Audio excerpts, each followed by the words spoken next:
You know, I've realized something over my break from doing these videos.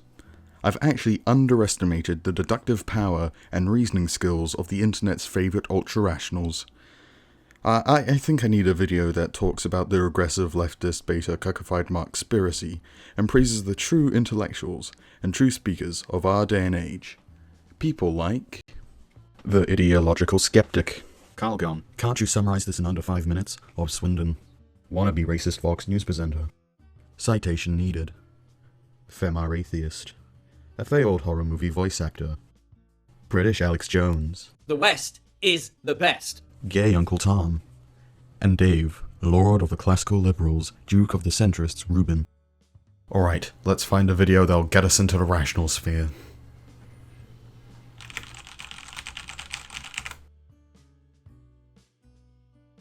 Ooh, here's a good looking one.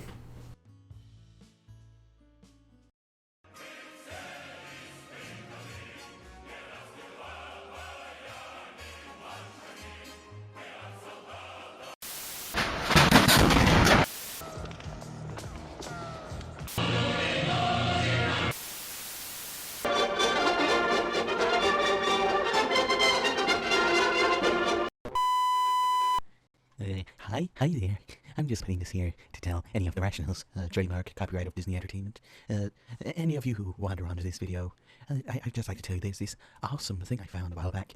It's a language feature, I think. It's called Hyperbol. No, it's Hyperper. Oh, yeah, hyperbole. I'm going to be using that, so don't get your undies in a twist. So, in my quest to find the most rationalist person to ever into existence, I found this guy, Computing Forever, and through looking at his most popular videos I found this, 5 signs you're aggressive liberal, although the thumbnail says leftist, not liberal. Does this guy know the difference? I guess he just wants to make Von Mises sad. So, we get the cream of the crop, the best of the ultra-rational arguments that my poor little leftist brain was simply incapable of thinking about without resorting to some form of weird mind magics. I mean, with so many subscribers, this guy must be right. Alright, let's do this. Take it away, Irish computation machine. Multiculturalism must be used to create a more diverse Western world, i.e. unfiltered mass immigration should be encouraged from developing nations to ethnically cleanse the West of the Caucasian cancer infesting it. You use bigotry and reverse racism on white people all the time. Everything is problematic, everything is racist, everything is sexist, everything is homophobic, and you have to point it all out. You also deny the damage that multiculturalism is having on Western civilization. You refuse to admit that despite the fact that the majority of the world's 1.5 billion Muslims are peaceful, 15 to 20% of them support Islamism. George W. Bush called the soft bigotry of low expectations. Postmodern propaganda, you're educated into believing in your Marxist gender studies course. Alright, enough. Bad calculating indefinitely. You know what, I'll get back to this later. So, with that out of the way, one of the most obvious things I noticed was his really bad sources and examples.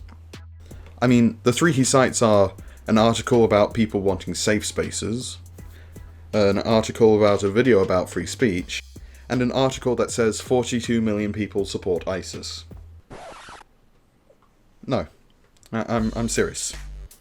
He cites an article from a study that claims that 42 million Muslims in the Arab world support ISIS. Okay, that's going to be interesting. I'll just go look at the study. I mean, if it's been published in articles by Fox and the Daily Express and the like, it must have some grain of truth. Oh wait, it's bullshit.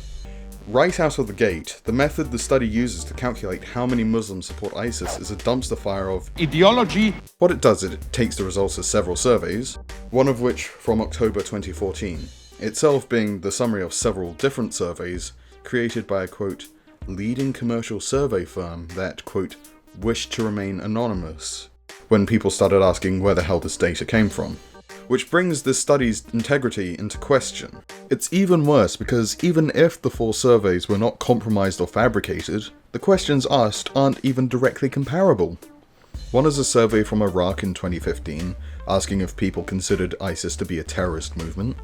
Another is a Zogby poll asking for which faction respondents preferred in the Syrian civil war. And the final poll being the October 2014 poll that I mentioned before, which asks for a simple, direct, negative or positive view of ISIS. But that's not even the best part. I looked up the methodology for the statistic they arrive at.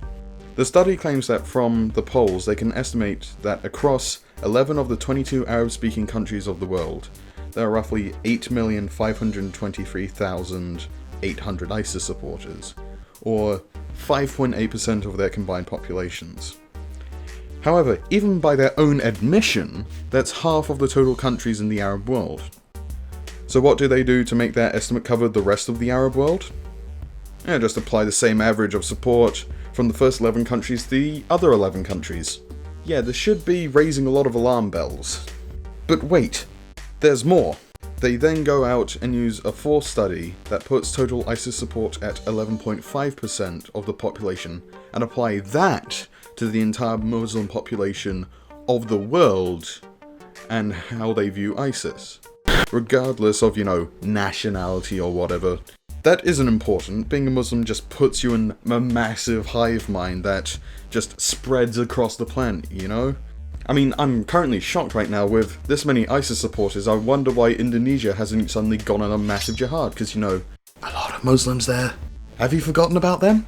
I mean, at this point I could make an entire video on this alone, but I feel like it's irrelevant to do so, as there's already been a deconstruction of the study by the Bridge Initiative, and I'll link it in the comments for anyone who wants to read it. It's really good at explaining the other issues of the study, and I think everyone should check it out.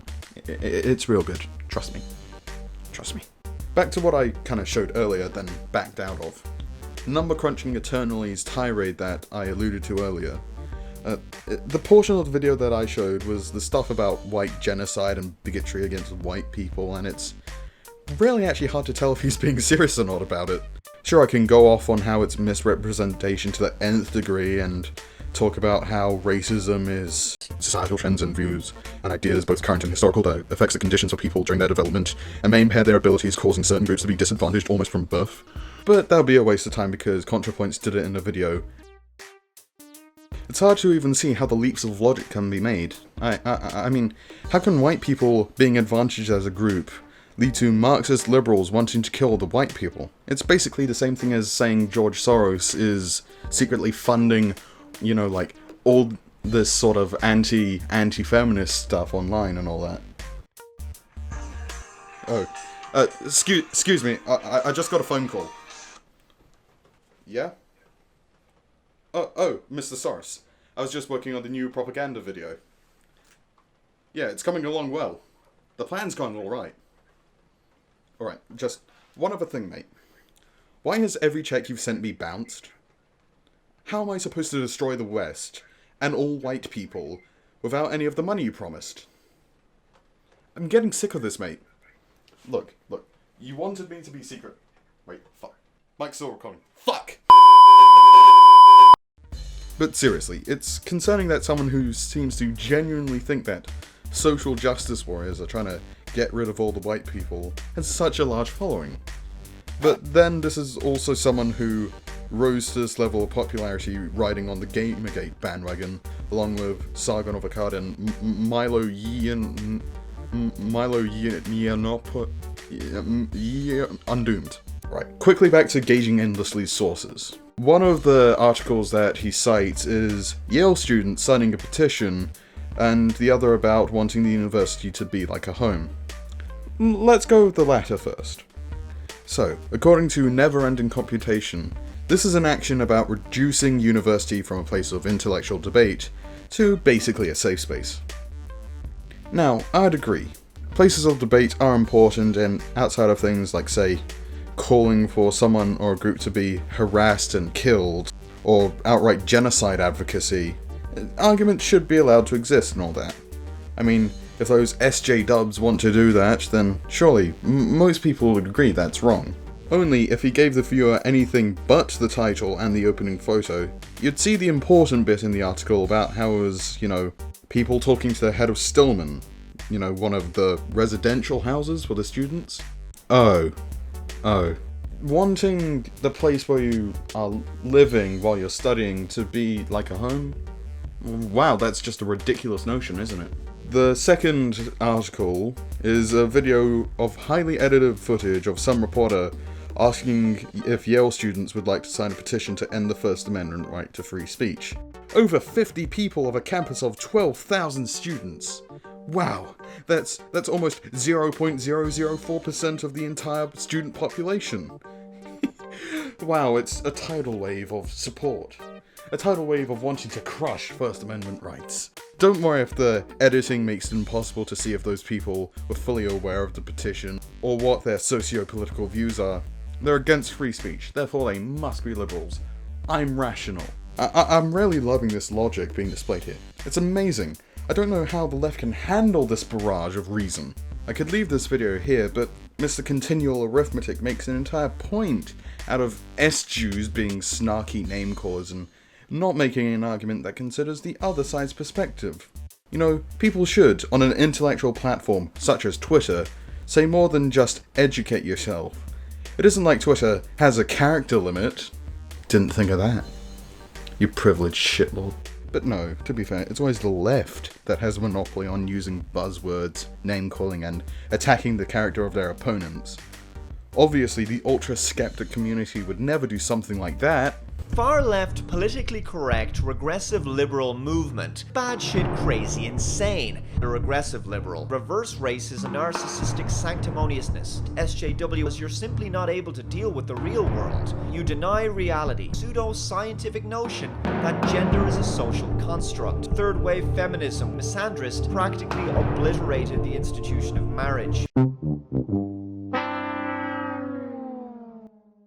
Unstopping Enumeration also complains about a quote by Justin Trudeau in relation to his cabinet as being some stew problem about, you know, not having full-length essays prepared by politicians explaining their actions.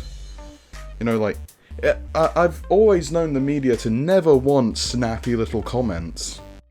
God, what else is there to speak about? Oh yeah, free speech. It's not the Rationals if they didn't include free speech. The truth is, free speech must come with no clause or caveat. Oh wow, very progressive of you, timeless Eureka machine. I mean, you'd want to be logically consistent with that, don't you? Because if you do, then why not go out and support your local jihadist or ISIS recruiter? They have a right to free speech too, because as you said, free speech must come with no clause or caveat. Logically, therefore, you must be up in arms over terrorists being arrested for their speech, right? And by that very same logical consistency, you'd obviously be opposed to that Sargon of Akkad petition to ban social justice courses from universities. So recently, Carl Benjamin, aka Sargon of Akkad, created a Change.org petition calling for social justice-based courses to be banned on university colleges. I completely approve of this, and I'll explain why, though I think I shouldn't have to at this point. The reason social justice has to be banned is not just because its information is genuinely inaccurate, bigoted, and harmful to political discourse, but because it generates witch hunt activism and mob mentality politics.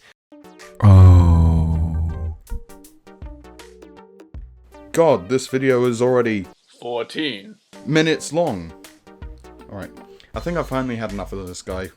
Alright, well, before I go to the bunker to protect from the rationalist nuke that's about to fall on top of me, I'd just like to say I want to start doing these videos more often and just like improve the quality with this new format and all that. So put your good comments and your comments about how I'm secretly the problem for being a cultural Marxist cuck.